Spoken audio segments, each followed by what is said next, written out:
I'm Paul Alvino. I'm from DST Group in Edinburgh, a part of the Intelligence, Surveillance and Space Division, the Space Systems Group within that. Edinburgh? Yes, so all the way down in Adelaide, little old Adelaide.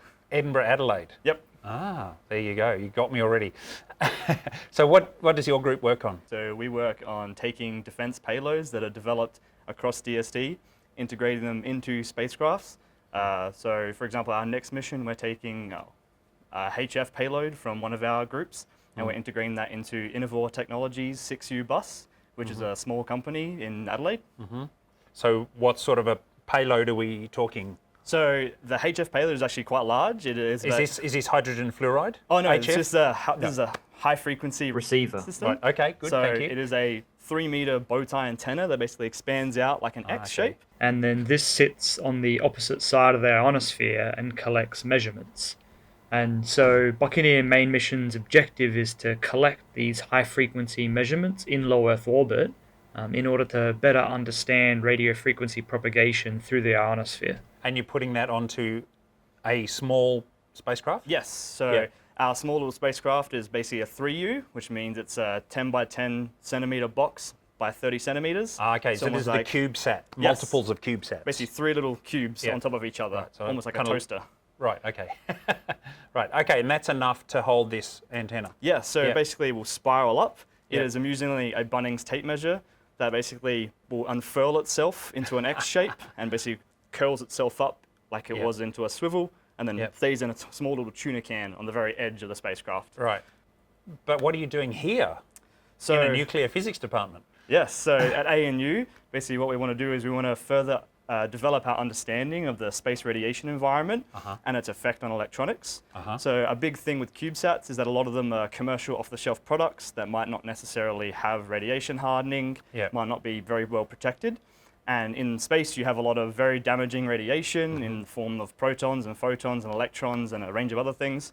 And so being able to come here to ANU and basically test it in a small slice of energy, and then we can further help understand how our spacecraft will behave when it's up in space. For our future spacecraft, as we also are considering moving into larger spacecraft, we want to be able to understand the space environment and create spacecraft that are resilient against the space environment, as we want them to be up there for more than just potentially a year. Then we want to have them survive the harsh environment and be constantly, providing us with new data and new things to learn. So you have a bunch of different instruments on there that are feeding back down to us info about what's going on up there? Yes, so we have a ground station in Australia, and we're hoping to have some international ground stations soon, as well as our next mission actually talks to the Iridium LEO constellation as well.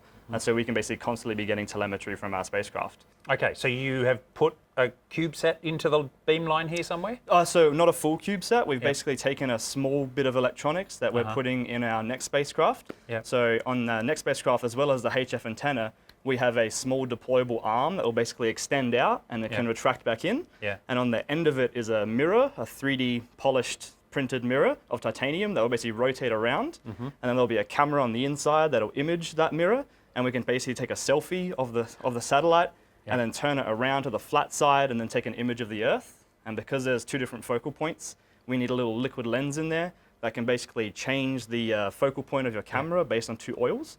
And we haven't been able to find any information about how the space radiation environment can affect that. And so we basically put that lens in the particle accelerator here at ANU, and we're hoping to basically understand what high energy protons will do to a liquid lens. So you've got the little lens in there and you're bombarding it with what? Oh, this is with 25 MeV protons that they can generate here at ANU. Okay. And that's similar to what it would be hit with it in space, with cosmic rays? So there's actually a very wide range of energies that you get hit in a space environment, so from 0 up to GeV protons. Here, for the initial testing, we're just taking a small slice of the space environment to kind of help our understanding, and then as we progress on, we hopefully will go to more higher energies and more larger ranges. How's it looking so far? Has it survived? Well, it's survived. It hasn't burnt up, thankfully.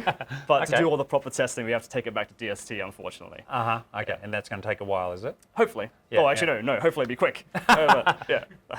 And so once you've got something sorted out, where do you launch from? So we usually launch through the US. So we often have some partners in the US that help us launch.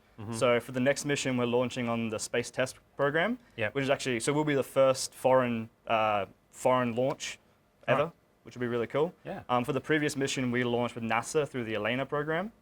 So you've got something up already, right? Yes, so the Buccaneer risk mitigation mission, which was our first mission, launched back in 2017. And that's a CubeSat? That is a 3U CubeSat, little toaster, so 10 by 10 by 30 centimeters. Yep. And that was to basically learn about how to run a space mission, as well as learn how to deploy that 3.4 meter antenna. And then we're taking all the lessons we learned from that one and then basically applying it to our next follow-on mission, which is the Buccaneer main mission, which is the one being developed by Innovore Technologies, the platform. Okay. And then we're basically inserting our new HIAF payload, our new high-frequency payload, as well as the secondary payloads. Right. So how did you come to be in this line of work?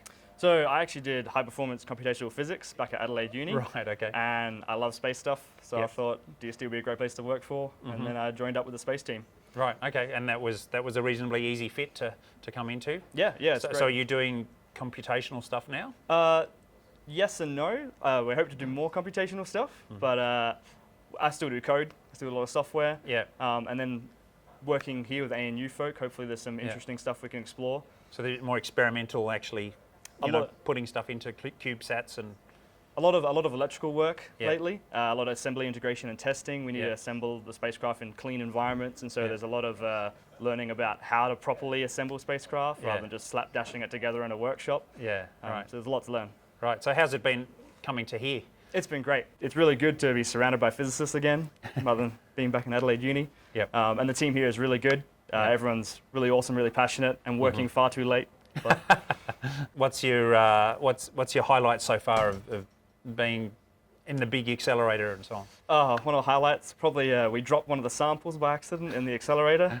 So that's currently sitting at the bottom of the vacuum chamber. Hopefully going to get that out at some point. Okay. But, I thought there would be a low light. yeah. Or you managed to see the funny side of it. Yeah. Oh, you have to see the funny side of everything. Yeah, right. Okay, lovely, thank you. Awesome. Thank you.